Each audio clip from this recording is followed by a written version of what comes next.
Question rapide. Est-ce que tu es dans un business d'importation? Est-ce que tu as une représentation physique où tu vends des produits en ligne? Est-ce que tu vends tes produits sur Jumia, sur ton site personnel, sur Shopify, sur Amazon, etc., etc.? Peu importe le type de business que tu fais, du moment où tu importes des produits, cette vidéo est faite pour toi. Je vais te montrer dans cette vidéo 5 erreurs fatales que tu dois absolument éviter si tu es dans un business où tu importes de la marchandise. Si tu négliges ces erreurs, cela pourra causer malheureusement la fin de ton business. À tout de suite.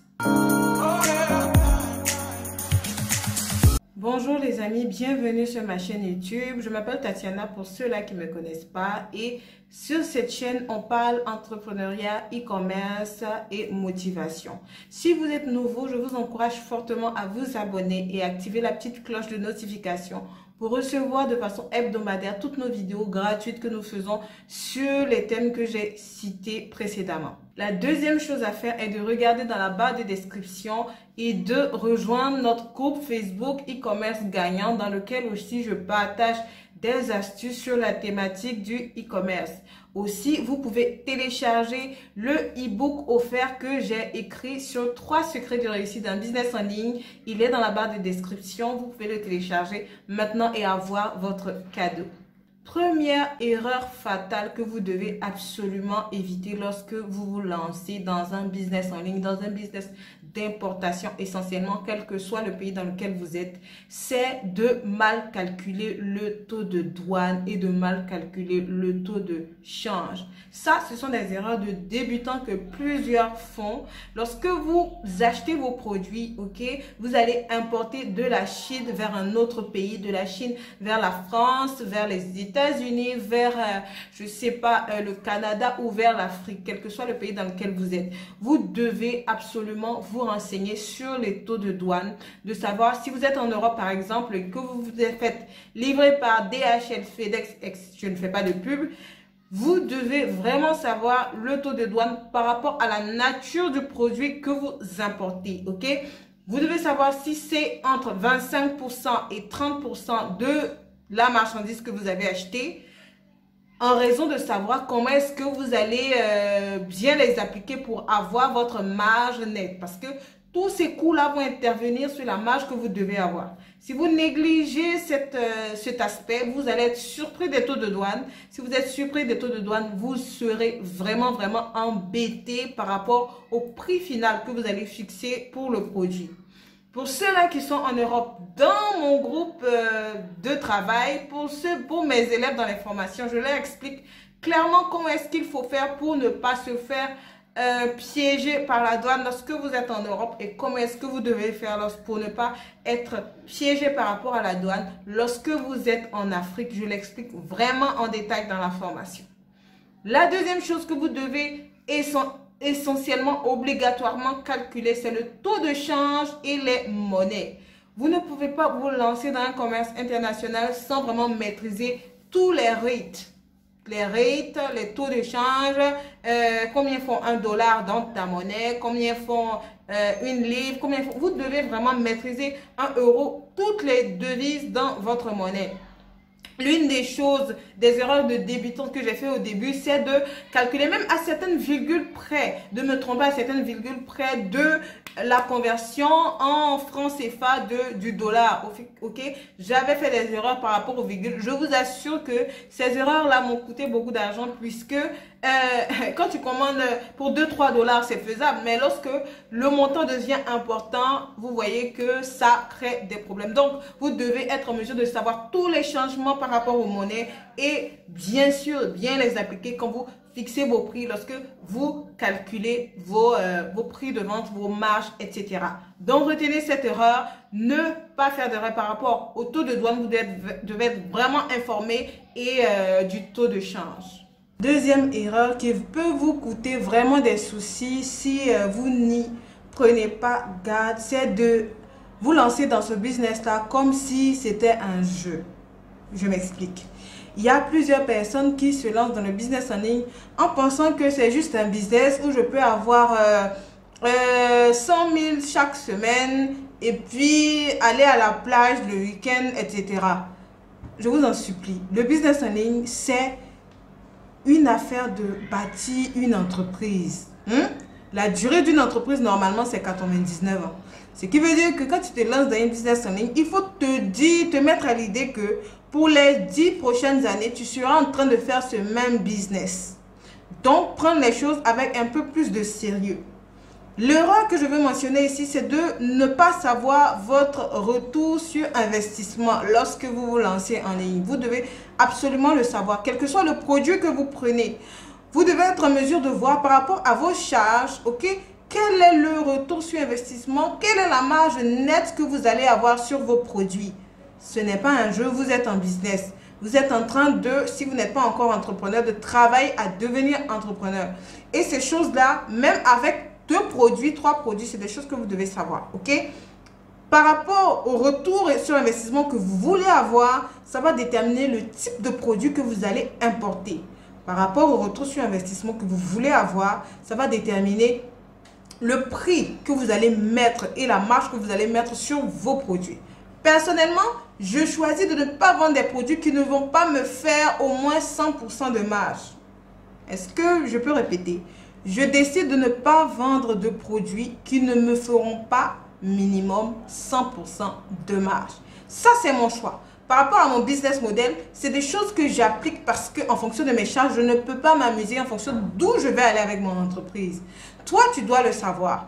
Tu dois savoir que voilà. Pour un début, je ne veux pas y aller un peu fort, je veux au moins 50% de marge. Pour avoir 50% de marge par rapport au prix sur le marché, comment est-ce que je me positionne? Quel produit est-ce que j'importe? Est-ce qu'avec les frais de douane et tout, je vais me retrouver avec mes 50% de marge nette? Si ce n'est pas le cas, change de produit. Si ce n'est pas le cas, tu peux toujours te rétracter par rapport au produit. Mais ça, vous devez absolument le savoir. Votre retour sur investissement, les amis, c'est très important. Vous n'êtes pas en train de jouer, vous êtes en train de monter un business et vous devez faire attention à ce facteur. Troisième erreur que je peux vous permettre d'éviter aujourd'hui, c'est de négliger le fait de savoir combien est-ce qu'il vous faut concrètement pour lancer votre business.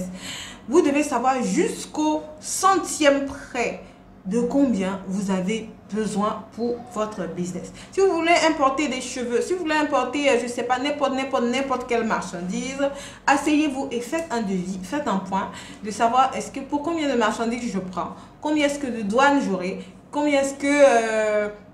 si je veux investir en formation, qu'est-ce que ça va me coûter en tout et de savoir en fait à combien est-ce que vous allez... On parle beaucoup d'argent dans cette vidéo parce que tout est question de ça, ok? Il y a des gens qui ont de grandes idées, qui ont de la bonne volonté et tout, mais au niveau de calculer l'argent, ça leur crée beaucoup de problèmes. Ils sont incapables de savoir quelle marge mettre sur leurs produits, ok? Vous ne devez vraiment pas négliger cet aspect. Comme je vous l'ai dit, c'est pas un jeu.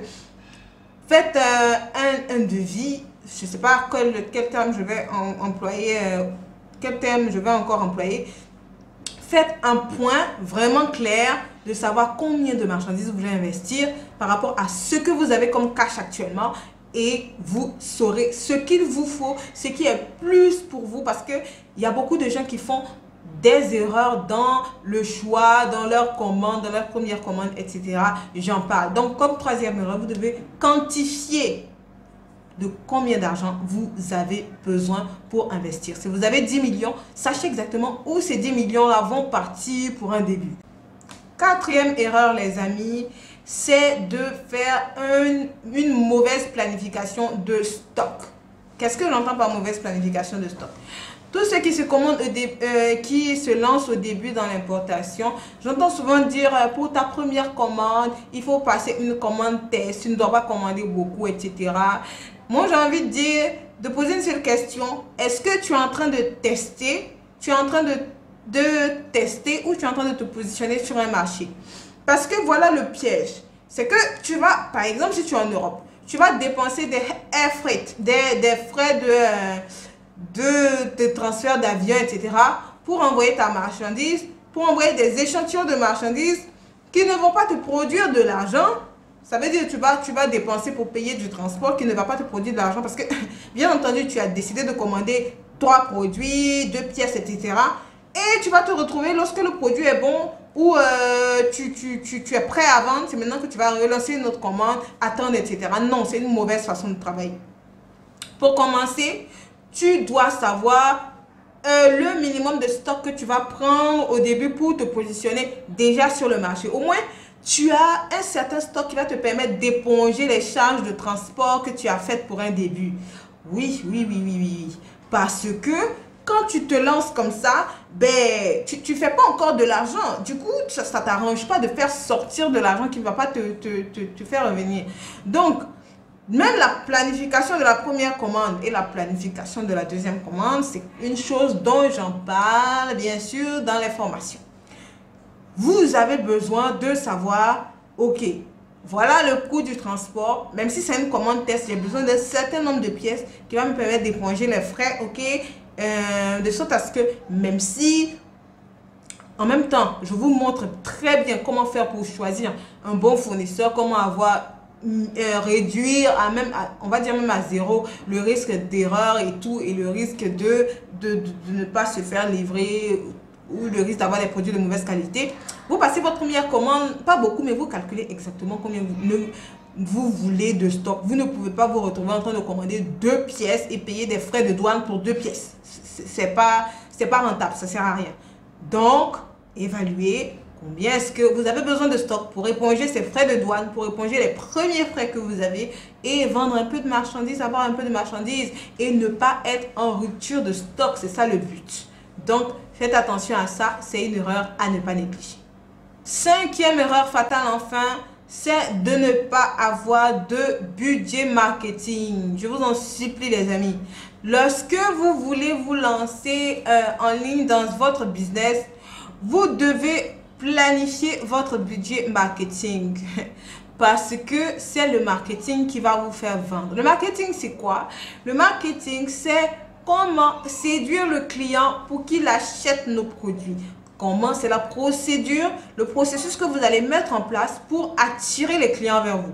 Si vous avez même le produit le plus excellent de la terre et que vous n'avez pas de stratégie marketing, vous n'avez pas de marketing mis en place, etc. Vous ne savez pas comment utiliser Facebook, vous ne savez pas comment faire une campagne Facebook Ads qui convertit, vous ne savez rien de rien, vos produits, vous allez les garder chez vous. Ou vous allez être obligé de les publier tout le temps avec votre profil personnel, les publier dans les groupes tout le temps, etc. Et ça ne va pas vraiment vous faire vendre comme il le faut, ok?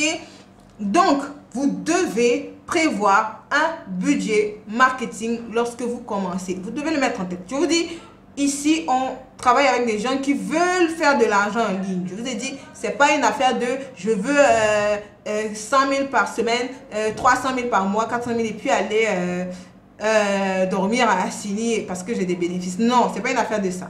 Désolé, Assini, c'est en Côte d'Ivoire. Donc, vous devez vraiment planifier ce que vous voulez avoir, ok? Raison pour laquelle, si vous voulez, par exemple, si tu veux te faire 1 million par mois, tu dois investir un minimum d'argent en marketing.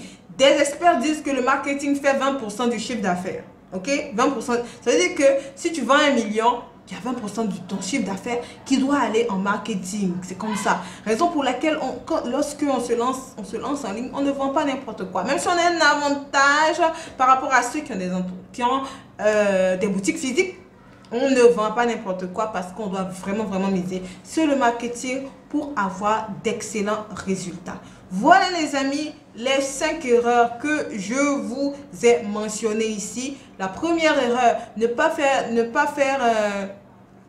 ignorer les frais de douane, savoir exactement quels frais de douane auxquels vous serez confrontés. La deuxième erreur, ne pas vous lancer comme si c'est un jeu, ok, savoir exactement le retour sur investissement.